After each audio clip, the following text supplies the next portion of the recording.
2. Once again, it's on the IOC podcast, Implied Oral Consent. Dave Harding, Ryan Ciriaco, back after a 3-week-long vacation. To be honest with you, I completely, for a second there, I completely forgot how we started these podcasts.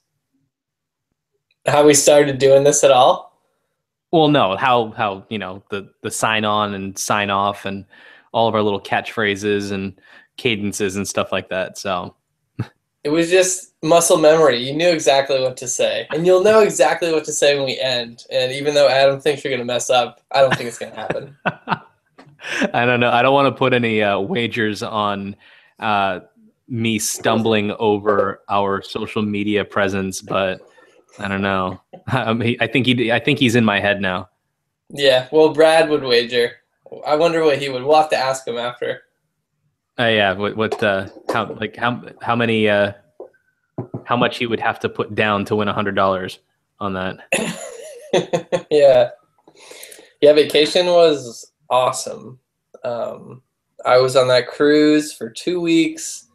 I was either in the pool or at the beach. It doesn't get better than that. But yes, it does for me because I didn't pay any money for this cruise. That's how it gets better. But what's crazy is that I'm looking at you right now, and either it's really, really good lighting or you're not nearly as tan as I thought you would be. But I have pretty good tan. It's it's a little bright. I have white tables, white walls, but yeah, I'm pleased. If you were in an elevator with me at Madison Square Garden, you would be able to tell I was the only guy who's been to the beach. I'm sure you're the only guy that's seen consistent sun for the past, June 4th, for the past 6 months, 7 months maybe in New York City. So aside from the people that have Hamptons houses or whatever, but they don't count. They're not real people. No, those are artificially intelligent with quotes around it people. AI is real. The AI is real. And I don't think it's a measure of their intelligence, but rather their bank accounts. Yeah, I'd like to have that. I'd like to have a Montauk East Hamptons bank account. Then we could just, I don't know, would we do the podcast? Yeah, we'd still do it. We would do it with zero pressure. The fact, okay, so we're right now we're live on Google Hangouts on YouTube. We have 0 viewers. If we had Montauk East Hampton bank accounts, the fact that we have 0 viewers wouldn't really matter to us at all. No, it wouldn't. Nobody would care. It really matters much now, but I mean, yeah, I'm still gonna drink my smoothie out of the Vitamix, no matter what. Today's episode 24, brought to you by Vitamix. All right, what's in your shake mix? Tell us. All right, we got, as you can see, we got some blueberry, we've got mango, we've got pineapple, strawberry. We have 50 grams of protein powder, milk, orange juice, and some kale in there also. Not bad. Protein packed. Lots of fruit. So it's a meal. Needless to say, we know exactly what DH is going to do after this podcast because it's. I can imagine how fast a smoothie will run right through you. The clock is ticking, people. All right, so let's see if we can get this done in less than an hour because as it is now, we are about 65 minutes away from tip-off at the Roracle in Northern California. The Cavaliers of Cleveland face off against the Warriors of the Golden State of California, otherwise known as San Jose, Santa Clara. Where is the Roracle? Is it in San Francisco, Oakland? Oakland, man. Oakland, smoking. It's right there, right next to the Coliseum. So if the A's are playing there tonight, I don't know if they are or if they're out of town, but sometimes you get lucky and you got 2 games going on at once. And if you get the day game in Oakland, sometimes you can get the night game basketball and just spend your whole day in Oakland, which gotta say for most people is rarity. Yeah, I don't know. It takes some cojones to spend an entire day in Oakland on purpose, I guess. But, they're better people than I. You remember that first game I tried to go to last year that got rained out. Well, I ended up taking Bart up to my buddy's place in Lake Merritt, which is pretty close to the Coliseum, and we hung out for like probably 2 or 3 hours. After an hour and a half, I realized the game wasn't going to happen, so we just started drinking beers. And then I was like, well, my car's still at the Coliseum, so I guess I should go get it now. Yeah, otherwise you'll be towing it back with 4 fewer tires and maybe 4 more cinder blocks than you expected. I'm always just short on cinder blocks. Yeah. Well, you're in a new place now in Bed-Stuy, so I don't know. I've seen some really cool things on Pinterest with like plywood and cinder blocks. Yeah, it's all over the neighborhood, if you will. It takes me a little longer to get to work, probably like 40, 45 minutes.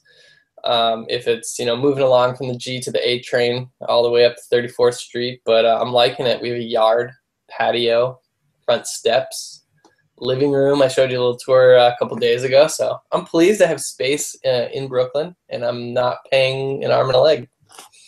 No, that's nice. It's probably the closest thing you'll have to like a proper house anywhere close to New York City. So yeah. That's good. It's nice. And I never really.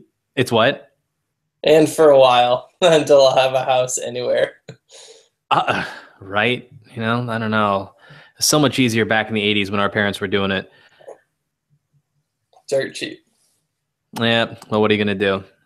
Just gonna pick ourselves up from our bootstraps, produce the best damn podcast we could possibly make, and see if we can make a living off of it. That's what I'm trying to do, man. This All-Star trip's got me psyched. I can't stop thinking about it. It's all I'm going to be able to think about for the next I don't know how many days, probably like 42 days, I think it is, with the countdown clock's at right now. So it gives us a little bit less than a month and a half till the baseball community converges on Cincinnati, Ohio, till DH and Ryan converge on the same geographical place for the first time ever, till friend of the show Adam Cadena comes out and joins us for this really awesome epic trip. It's just going to be awesome. Like I feel like I'm probably doing something every single day related to this, whether it's kind of tweaking our itinerary or doing a little research on kind of the different events that are going to be happening during the All-Star weekend that we're going to be there, or figuring out which celebrities are playing in the celebrity game, or, even what time things are going to. I'm going to have to start researching bars and restaurants because that's something that we're going to need to know. That's essential. I cannot wait to get hammered a little bit. I know we said we'd take it easy, but it's got to happen one night. I just don't know which night it's going to be. Maybe professionally hammered. I don't know. Like, I think the best night that we have to do that is going to be Saturday night, because we're not going to have to drive the next day.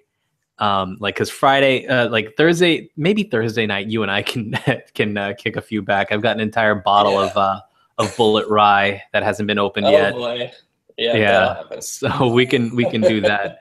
Or Saturday night, because Friday night, the three of us are going to be here at the same time for the first time, but we're going to have to get our happy asses up at 5 a.m. to drive down to Cincinnati. So as much as possible, I'd love to be able to make it down in one piece without having to make puke stops. And then get out of our system Thursday and then hydrate Friday. Exactly. And then Sunday night isn't going to work either, because we're going to have to drive home the next late morning, early afternoon to make sure that you and Adam make your flights, because, well, let's face it, I can, if push came to shove, I could just kind of slowly meander my way up north and just land in Cleveland. But you have to travel east. He has to travel 4 hours by plane west. And that's already going to be Monday at that time. So we'll do our best to try and keep it classy, keep it professional, but I guess no promises, right? Cleveland and Akron, the new crossroads of America. Oh, yeah, absolutely. DH is flying into Akron, Canton, the birthplace of football / LeBron James. and not in Slash that Steph order. Curry. And Did you read that article? I love That that. was crazy. They were born in the same The hospital. exact same hospital, 3 years apart. And I was watching an interview with him earlier before we came on, and he said, "No disrespect to LeBron, but I want to be the first person to bring a championship home to Akron." Now, how fucked up would that be if that happened? That would be. I gotta be honest. It would be really, really messed up, but it kind of within the narrative of Cleveland sports is not out of the realm of possibility. No. I can see the T-shirts now. A hospital room, like the baby room. One of them's the trophy with Steph and LeBron is like down the hallway, like looking in. No, he's at that glass window, kind of like looking, Just like in. Yeah, It's like, oh, that's adorable. like that's mine. Oof. I just or just add that to just the list of the quarterbacks on the back of that jersey. It's just horrible. It just Cleveland. God just does not like Cleveland at all. Maybe he just doesn't know that they're playing sports in Cleveland yet. Maybe he's just unaware. Maybe it's like was Eve originally from Cleveland? Maybe that's it. That would make a lot of sense. I would. The original sin came from Eve. Eve was born like just east of Cleveland in Beechwood, and brought her talents to Eden and just fucked everything up.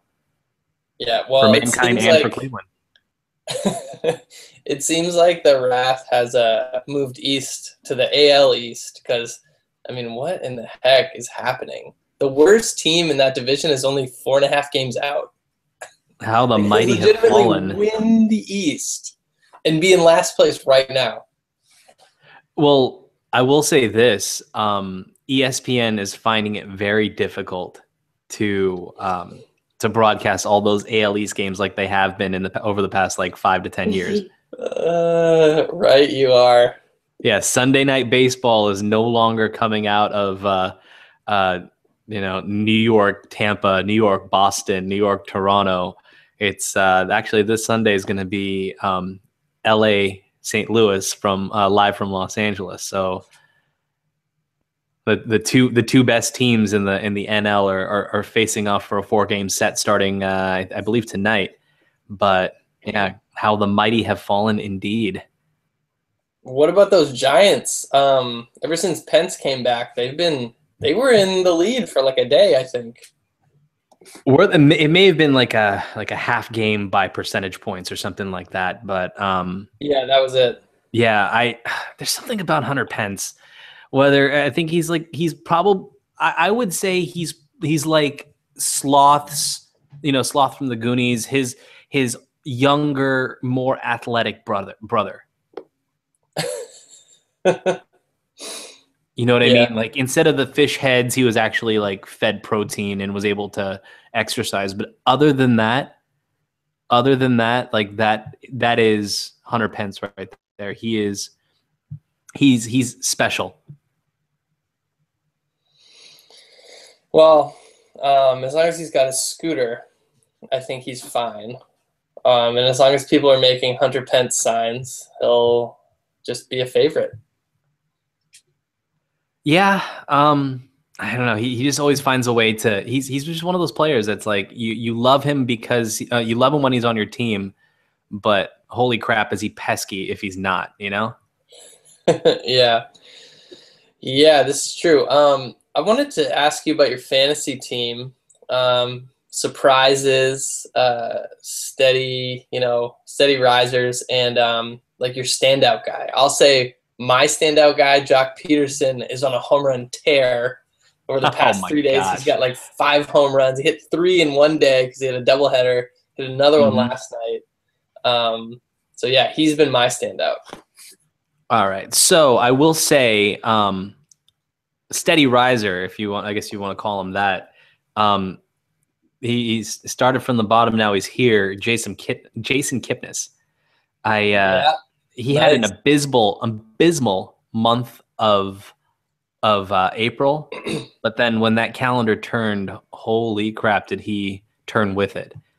You know, he set the record for most hits in the month of May, with what, 51? Is it 51? 51 hits. Shoeless Joe Jackson. Yeah, honored as the AL Player of the Month. He's keeping that going. But yeah, Jason Kipnis has been a nice bright spot for me. Nolan Arenado is looking like he is continuing on his upswing, in his ascent as one of the elite players in the league. Hopefully, he gets rewarded with an all-star bid. But there's a lot of talent at third base throughout the league. I also have Zach Greinke, who very well could be the starter in the NL. Yeah, you know, he's been kind of like this year's kind of rock ace stalwart for the Dodgers staff. You know, especially holding it down when Clayton Kershaw was faltering a little bit. Kershaw just kind of he's kind of riding the ship now, but yeah, he was struggling early on the season as well, and then finally, I like the production out of Steven Souza in Tampa. Great, you got him. I was about to pick him up for Jason Hayward. You think I should do that? I'm holding out hope on Hayward for a little longer, but nobody else got Souza, and he looks like he's got a lot of upside. He's got plenty of upside, and he's actually been on the upswing over the past couple of weeks. Since the 29th, what is that? Just last week, he's hit 4 home runs, and he had a couple games where he didn't register a hit, but he's been steadily kind of climbing, producing. Let's see, 4 home runs, 8 RBI just in the past week. You know, he's been doing really, really well, contributing. So, and he's got 11 home runs on the year. So that's absolutely great. Great production out of a second-year guy. You know, he was like the hero of that end of the season Zimmerman no-hitter last year. So, yeah. So it's nice. It's nice that to think the Nats had him also. You know. Yeah. If you know, if for whatever reason they decided to kind of hold on to him and replace him as the trade chip with somebody else, that would have been an even more potent offense that they already have. But right now, it's the Nats are kind of they're not putting it together at the same time. You know? Yeah. They're kind of underachieving for me. Do you think the Mets are gonna make a legitimate run at them? I think the pitching's got it together, but with Wright down and their hitting is, besides Granderson, Kadyr's kind of showing his age a little bit. I don't know if they can do it. I believe that, if you gave me my choice of having to have all pitching or all hitting, I'm going to pick pitching all day long. However, you match the staff of the Mets and the Nationals, they're going to wash each other out. Yeah, they are. You put them in a 7-game series, or they're going to wash each other out. It's going to come down to who can come up with a clutch at bat.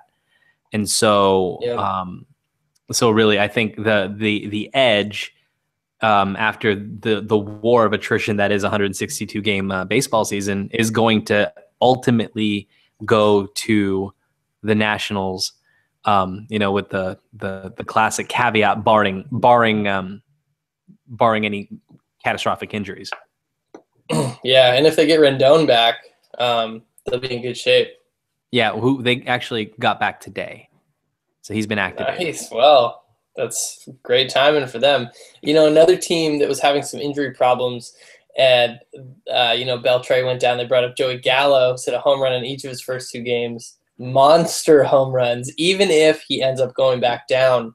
The Rangers have the 4th pick in the draft, so their struggles aren't really apparent, and they still have a great pick. I think they're just going to really benefit from getting Darvish back, hopefully next season, and become, that other rival in the West with the Astros, who we buried early on. We haven't even talked about all the teams we buried that are just doing so well, like the Twins, who just took another game from the Red Sox. The Red Sox gave up 4 in the 9th. What's new? God, I'm almost embarrassed to kind of revisit the teams that we've buried, and not only that, but the teams that we've kind of prognosticated would be atop the standings. Granted, we're a third of the way through the season, right, or a little bit more than that. So okay, fine. There's a lot of season left, but holy crap, these Astros, these Twins. I will say, our predictions on the AL East having weak pitching have been really true. Mm-hmm. At least we figured that out. But I thought, the Blue Jays would have even more power. Donaldson's having an MVP start. But yeah, Joey that Bats division, is hurt. Yeah, that's if your best player is hurt, not a lot you can do there. The NL to me is just so strong, top to bottom. And besides the Astros in the West, which are a surprise, the Central is a tough division, and then the Royals are right back where they were at the end of the year, just doing their thing with the same guys. The craziest part out of all this is that, the NL being so strong hasn't always been the case. No. It's always been the powerhouse AL East, and then probably your not necessarily, and then your Tigers.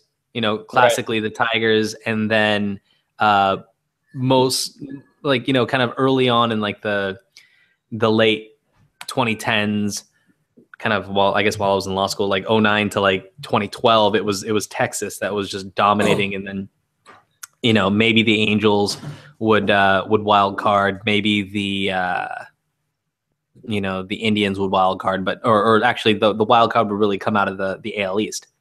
And so it'd be AL East and everybody else. Now the AL East is absolutely abysmal, and this kind of turned over the past 2 seasons. Yeah, it's really quick. Not a lot. The Red Sox, they didn't get Lester back, and they picked up a lot of bats, but they didn't get pitching. Now they did get Eduardo Rodriguez, who I just picked up off of waivers. 2 starts, going 7 innings. Of shutout ball, and he had, I think, 7+ Ks in both outings.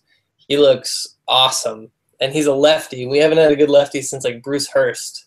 Oh, so that really, I will say Lester was really good. Okay, so that was the one, but with the kind of slider stuff that Rodriguez has, I'm hopeful that he can turn out to be at least a 2. Well, the future's bright. Luckily for him and his prospects with the team, but really as it's turning out right now for the Red Sox, the off-season, I wouldn't call them gambles, but just the off-season transactions really are not panning out the way that they would on you would predict that they would on paper. You know what I mean? Yeah. Alan Craig is in the minor league. Yeah, they're thinking about bringing him up maybe, but they just brought up Castillo, and they just signed Diaza from the Orioles. They just have a huge logjam in the outfield, and Hanley Ramirez just cannot play the outfield at all. He's terrible. He's gonna have a record terrible defensive season, maybe the worst defensive season in UZR WAR of all time.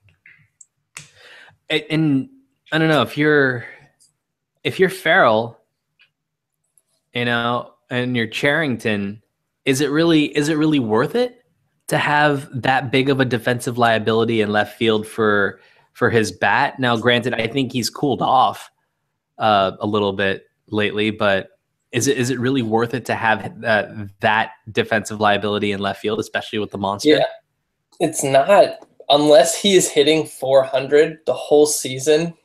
it's just not worth it. So you got to think, all right, is Poppy done? Yeah, he always gets mad when we ask, but this time it's like legit, like, dude, you know, you don't have any speed at all. You're not beating the shift ever. Maybe Poppy steps aside, he gets platoon or whatever, and Hanley Ramirez should DH, and that would solve that outfield logjam. That's actually a fantastic idea, and it's just like you say, you know, every year you ask if Poppy's done. Yeah, it's another year has passed. You are that much closer to 40. What is he, 39 now? Yeah. Eventually, he's going to say, yeah. I mean, he's too prideful to actually say it, but you got to just look at him and be like, dude, you're going to have like a Tomei role where, you know, you pinch hit or you might DH here and there, but for the good of the team, I think even though they benched him for a couple games to work on his swing, he's got to take a little more time.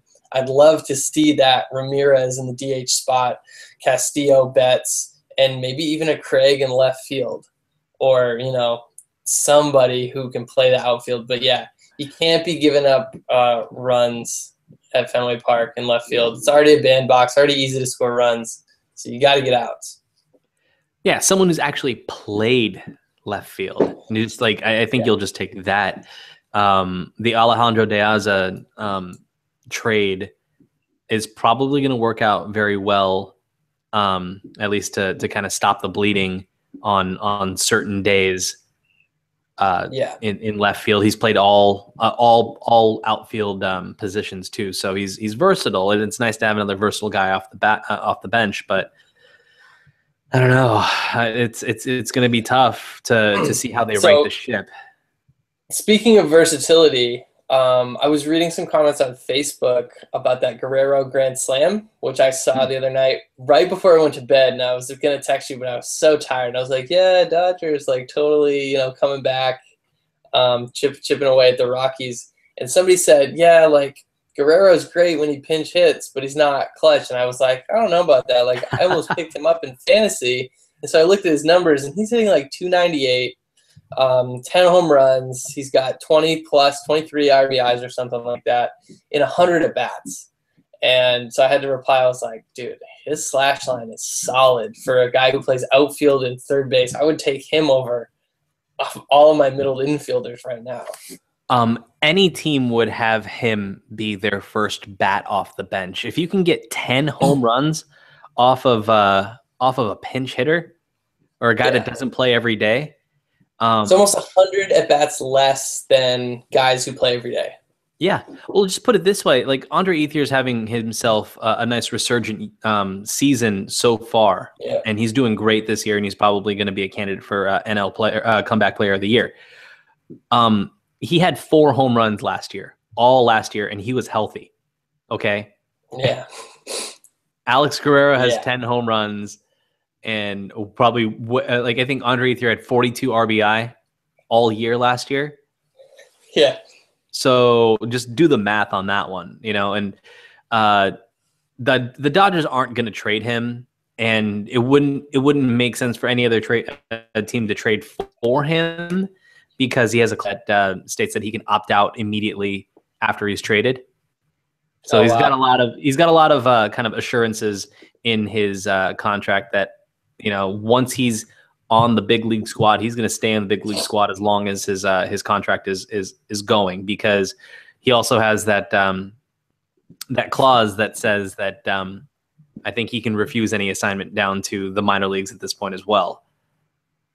Wow, he's got it made. Hopefully Matt Kemp has the same deal, because he is just not anywhere in this atmosphere. He has just been really bad.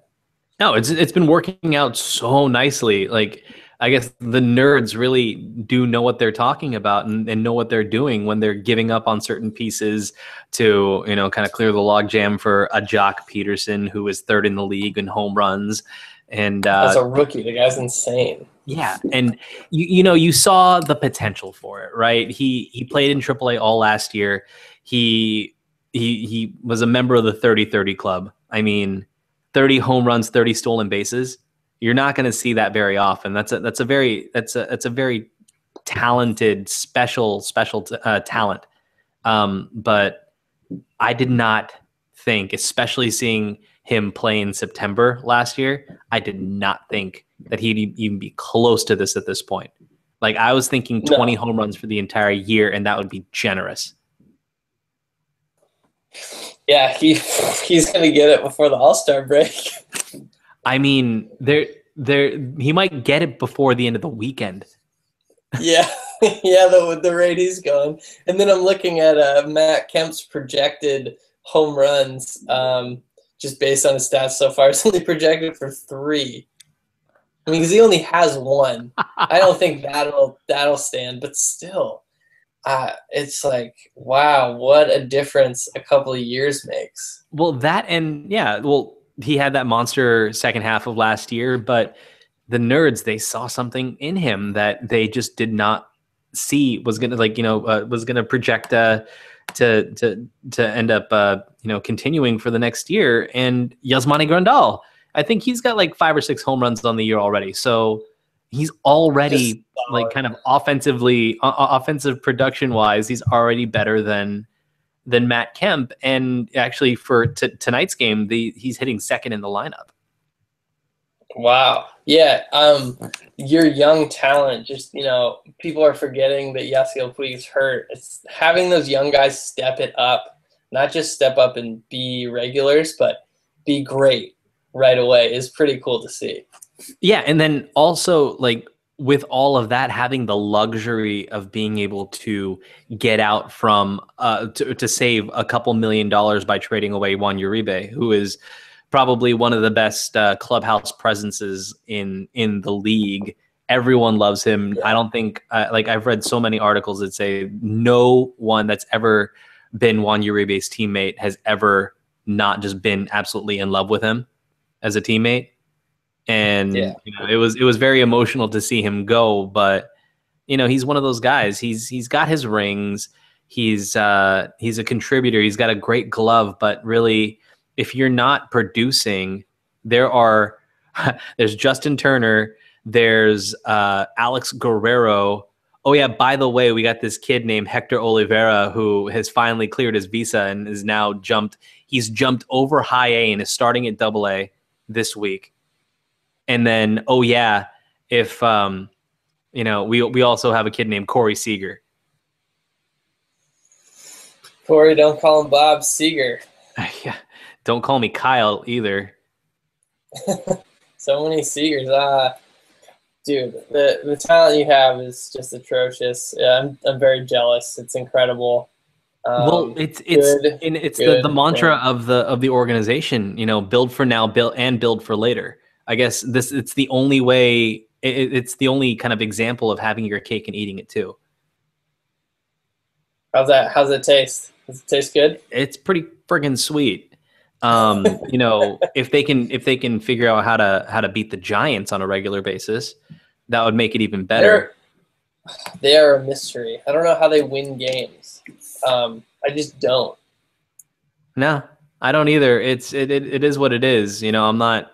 I'm not going to try and guess it. The Giants are an enigma wrapped in a mystery, wrapped in a hard candy shell, but inside a Taco Bell. Yeah, with a Crunchwrap Supreme, but only with like one hand, because I'm a breakfast defector apparently.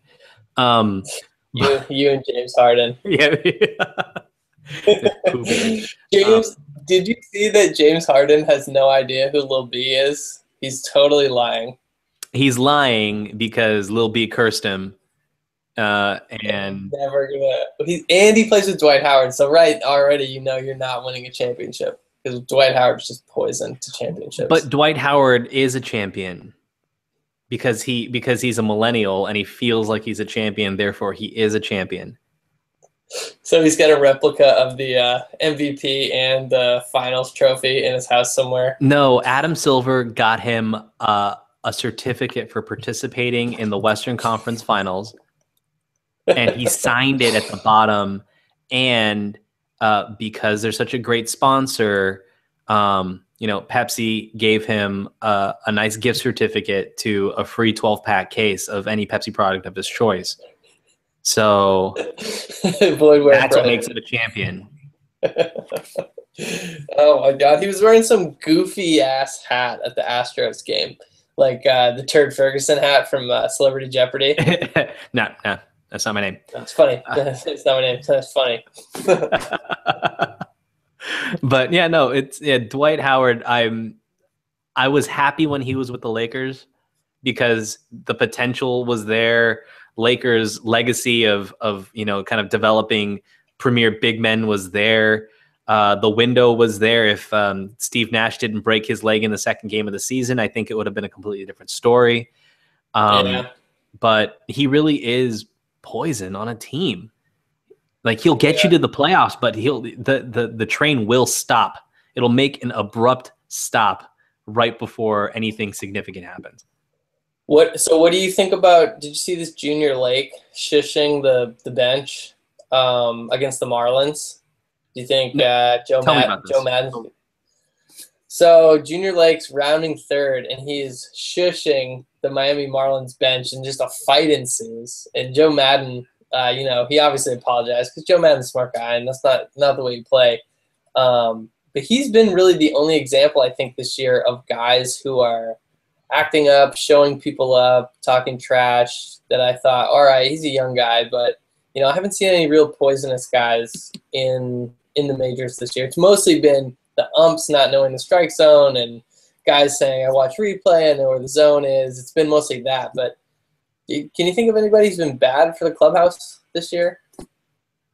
No, actually I can't. And that's actually a really good thing. Like, usually you can probably point to like one or two, like maybe an immature kid, someone's getting in trouble, someone that's like, Which was totally the situation that night. I just thought when, we were talking about the Howard thing, and I was like, oh, well, like if Junior Lake did that all the time, I'd be like, this guy doesn't belong. But I'm pretty sure it's a one-off, and Joe Madden will make him see the light. It's because Soler was hurt, and so he's stepping in to take most of Soler's time. Yeah, no, for the most part, I don't think that is going to happen. And especially this modern game, it doesn't really kind of breed that kind of player. You know what I mean? Yeah. Like you've got your Yasiel Puig's aside. You know what I mean? Like I actually read an interview. He's going to start rehab soon, but someone asked him if he's going to be kind of resuming his bat flips again, and he said, it's a part of my game. It's who I am. The crowd loves it, so I'm going to keep doing it. So it's just like, okay, well, hopefully you'll have an opportunity to actually flip your bat, for a home run, like a proper hit. But yeah, at this point, I heard a quote that kind of relates to this. It was from Harper Reed, who did the IT for the Obama campaign. So he did like all the email lists, the websites, everything all from scratch. And he said, he's got a big beard, he's got tattoos, he's got cool glasses, wears a sweatshirt in the White House. He was the only, when he showed up on the first day, he's the only guy in like Silicon Valley gear, like jeans, a hoodie, huge beard, like Coke bottle glasses.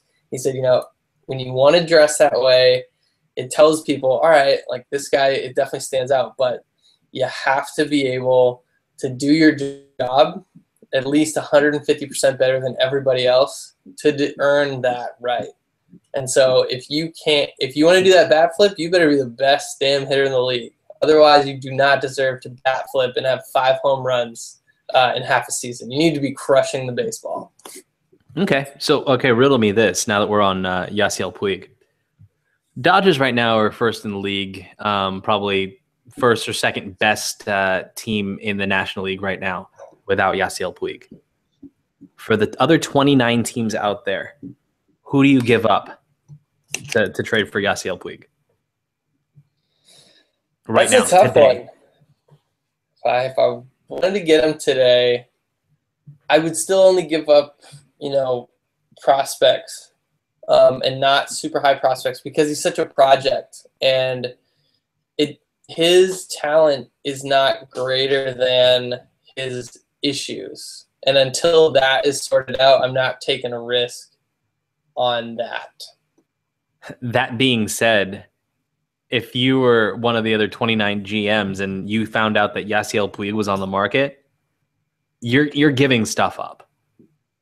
You're absolutely you're probably giving going stuff to up. give up a blue chip prospect for sure, and then probably one of your better bullpen guys, utility guys, or with the Red Sox, they have so many outfielders. I'd probably give up like Craig and even Victorino with his retiring contract. So you put in 2 vets and a top prospect, I think you get them.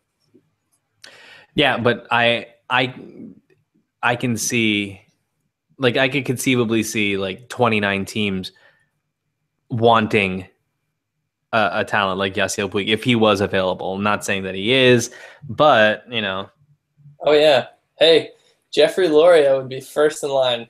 Yeah, he'd probably give up Jose Fernandez for him. He probably would. Yeah, I've posited that trade possibility with a couple friends of mine, and and this was in the middle of Puig mania too. It's like, who would you give up, or who would you want? Who would you want in exchange for Puig if we had to trade him today? And I think 2 years ago it was like, I think it was Giancarlo Stanton straight up. Would have been pretty sweet, actually. And that's an interesting question, because you think about your favorite player on your team, and then you think about, all right, if I can have the favorite player on somebody else's team, like, would I give up my guy, and who would I give him up for? If it was just, because basically, like, Stanton for Harper is pretty much straight up. Yeah. So it's like, do you want Harper or do you want Stanton? And then it comes down to, like, how do they play? Like, do you like his style better? Does Harper really going to slow down his craziness? Like, that's what makes him good, but that's what makes Puig good too. They go hard all the time.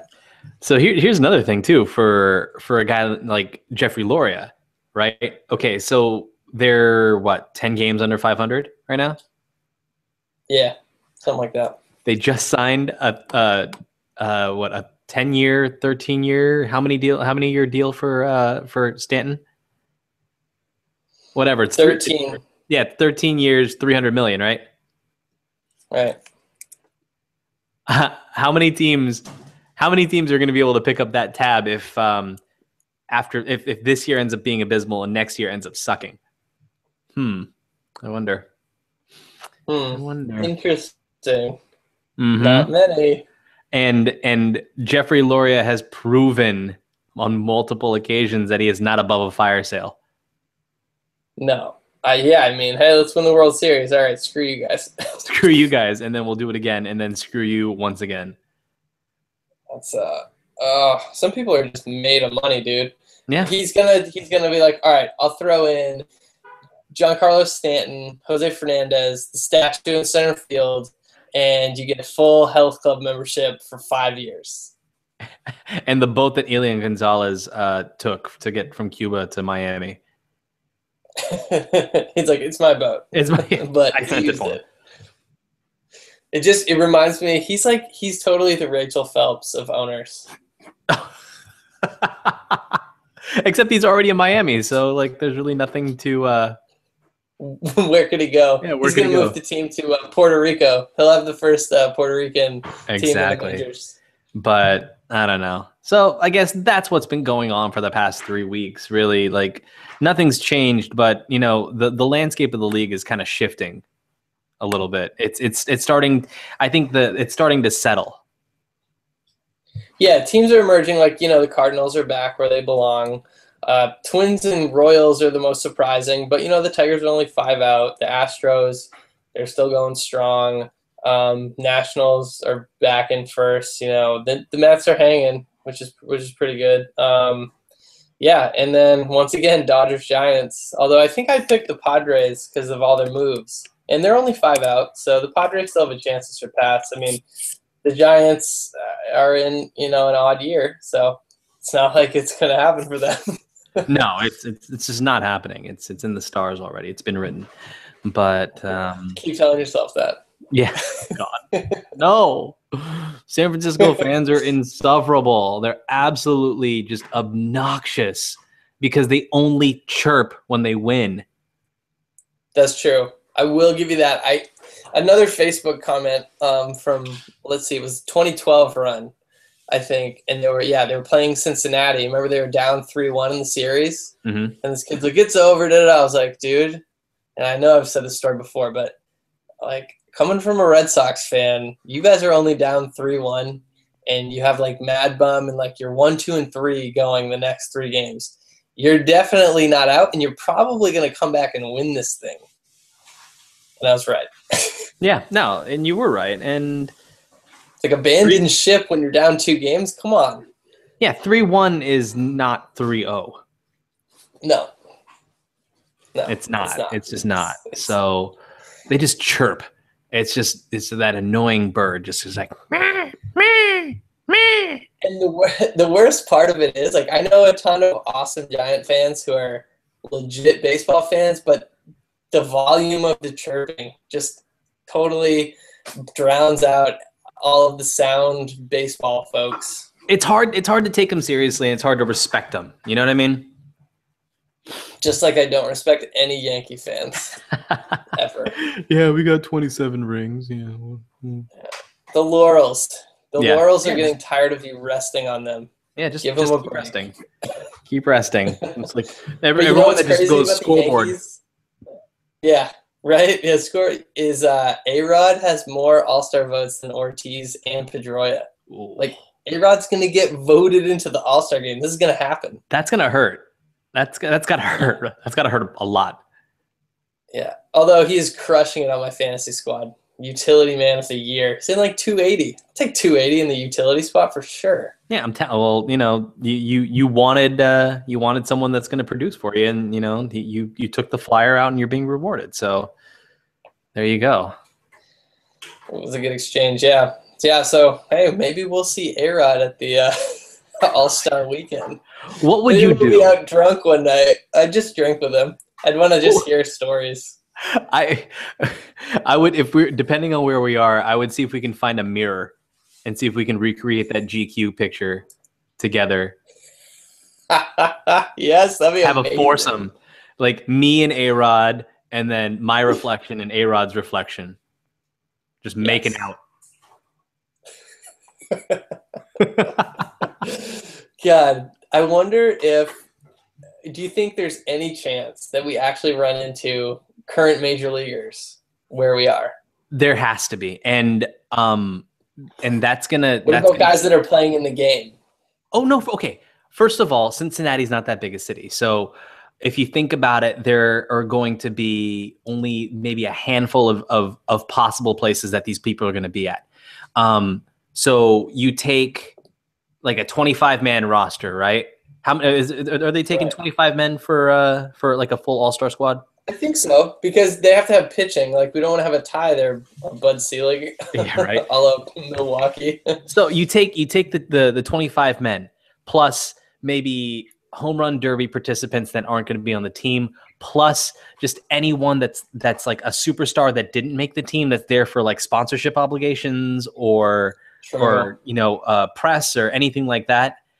They're all going to be there, plus a lot of the you know, kind of not as notable players that are just going to be there for the kind of festivities that, you know, if they're not using that time to be at home and to rest, if they want to party in Cincinnati, then that's their bad, first of all. But they're going to be there. So that's too. like 100 plus major leaguers could be in the vicinity. Any given moment, and it's probably going to be just like a spring training environment where they're going to be out and about.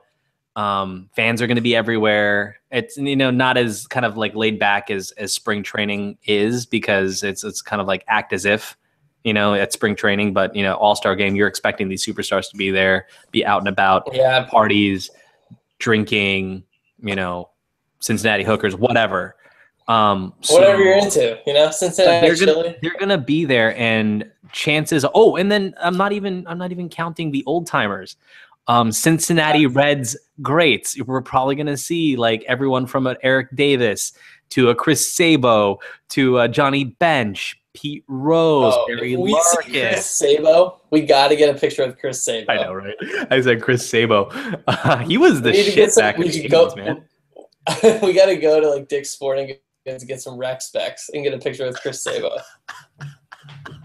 Oh, that'd be fantastic. I mean, Like, think about it. Like, Heroes Ken probably Griffey charge like Sr., $10 Ken a Griffey picture. Jr., like all sorts of Cincinnati Reds like greats are gonna be there, like on top of all the other old timers. Raleigh Fingers is there every single freaking year. Like Andre Dawson, Ricky Henderson, everyone's gonna be there. And so if we don't run in it, like, you know, just by chance run into somebody, that's gonna be kind of hard to do just by chance. But they're also going to be like at FanFest, like signing autographs, we need to take pictures, and hopefully our buddy Randy Grossman's going to be able to hook us up as well. So Yeah, Randy. yeah, we're looking forward to having him on the podcast. We need to confirm his time and when and where he wants to do the interview. We don't care. We're mobile.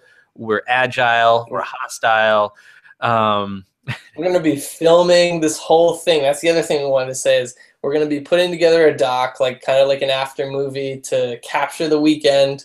It's a good way for us, you know, it's media based. So you guys are going to see as much that we see as possible. We're going to have mic packs on, everything except the whole camera crew, but I'm sure Adam will be acting camera person here and there, but we're all gonna have GoPros. We're gonna look kind of ridiculous. Yeah, it's gonna look a little silly, like almost like we're gonna be sponsored by GoPro. But yeah, we're each gonna have one in hand. Adam's gonna, you know, kind of get the wide establishing shots for us.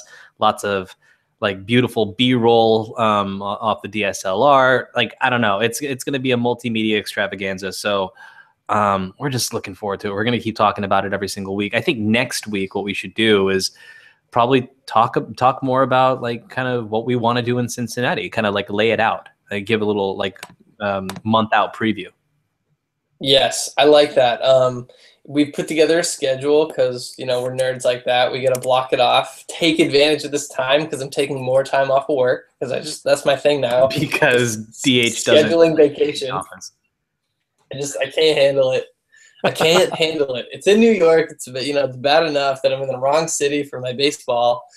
I'm at least at the Garden, but you know, the schedule is looking solid. We got podcasts in there, Major League 2 screening. We're going to be filming that, probably doing a Google Hangout. So hopefully get a little interactive, playing a little game, a little drinking game. Maybe not. We'll see. We're even going to be visiting the Pro Football Hall of Fame in Canton. So, you know, it's not just a baseball podcast, it's baseball, professional sports, pop culture podcast. So we'll be able to, you know, kind of do a mini segment from the Pro Football Hall of Fame, check out the recent inductees, see who's going to be on the docket for next year, all that kind of stuff. It's just going to be a very, very full weekend. And on top of that, we're going to even get like footage of the first moments that the two of us meet. Slow motion. We're slow totally motion. gonna put it together. Yeah, it's gonna be awesome. We might re-record it like 3 times just to get it perfect from different angles, but you know, yeah, we're definitely gonna do that. It's like, oh man, I didn't turn my mic back on. Okay, can we recreate that? Can you come back from the terminal, come down the escalator? Yeah, Dave around me, take 2, and roll it, and recreate the moment. Okay, but yeah, no, we're really, really excited. Even the podcast immediately before that weekend, we're actually going to film and record our very first podcast in the same room before we depart for Cincinnati. So it's going to be really awesome. It is. I'm excited. I was talking to my buddy Jason, one half of the Straight Yellow podcast with my other buddy Ben, and he was in town last week. We got dinner, and he said, you know, sometimes I forget that you guys aren't in the same room because they are in the same room when they do their podcast. So it's a high compliment. We've got to the point where people can't even tell that we're in 2 completely different cities. Well, I'll defer all of that credit to you because you're our technical producer, and so you make it sound like we're in the same room. So that's all you, buddy. And thank you. But you know, I think this is a good place to kind of cut it off for now. It's our first pod back in 3 weeks, and it felt good. It felt natural.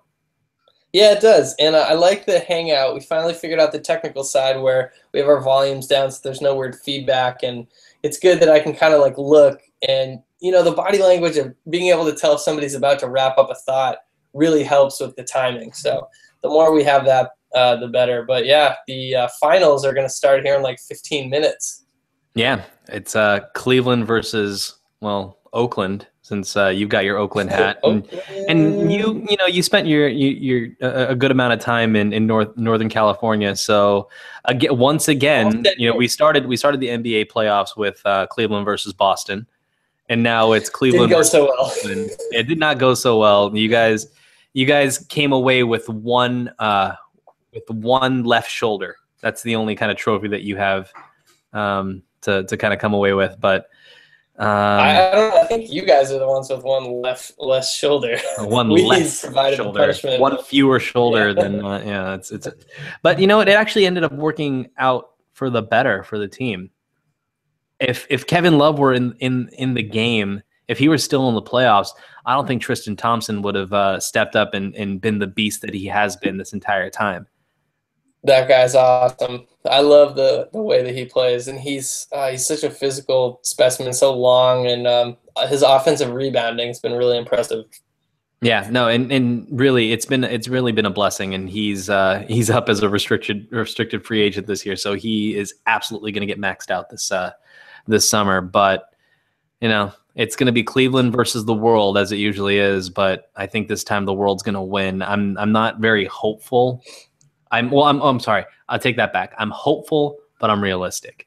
The Dubs are just they're a complete team. Are you doing I feel like you're doing the Bill Simmons, the reverse psych, the reverse jinx.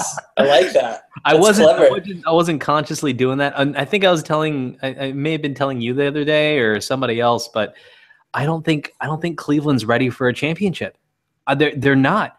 And if they win a championship, this city is going to tear itself apart.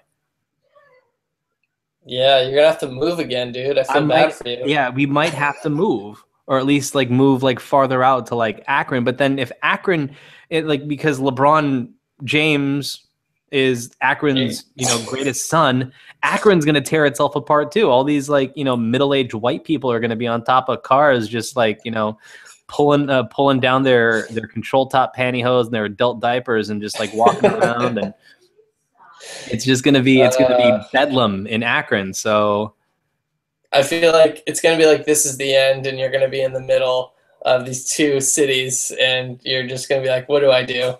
I don't know. I don't know. But at the very least, it'll be the first real win that Cleveland can kind of hang their hat on in over 50 years. So hopefully they'll know what to do with themselves, kind of immediately after. I'm absolutely staying away from downtown if that happens. So yeah. Well, we'll see. Cleveland, good luck either way. Yes. Try not to burn too many things, win or lose. I just hope that they don't burn stuff down if they do lose.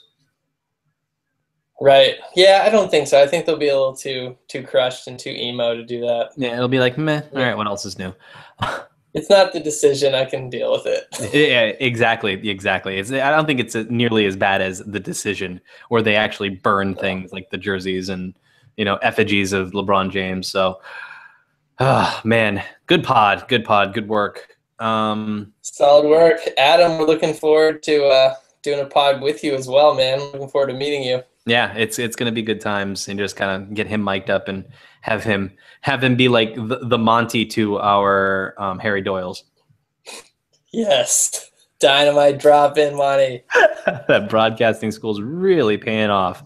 All right. So as we've been doing ever since the beginning and haven't done for 3 weeks, as always, you can find us on our social media, starting with Facebook at facebook.com/implied oral consent, on the Twitter at the implied. Oh, see, there it is, Adam. You're in my head. I messed it up. You were thinking about it. Gosh darn it. At the IOC podcast. See, but that's the thing. We need to get our branding together. It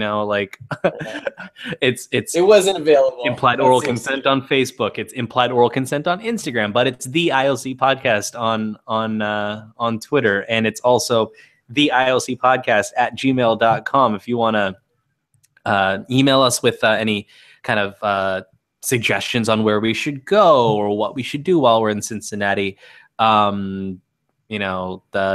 anything really that is going to enhance our All-Star Game experience. If you've been to an All-Star Game, I want to hear your best All-Star Game story. I think that'd be really awesome to hear. We'll share it on the air.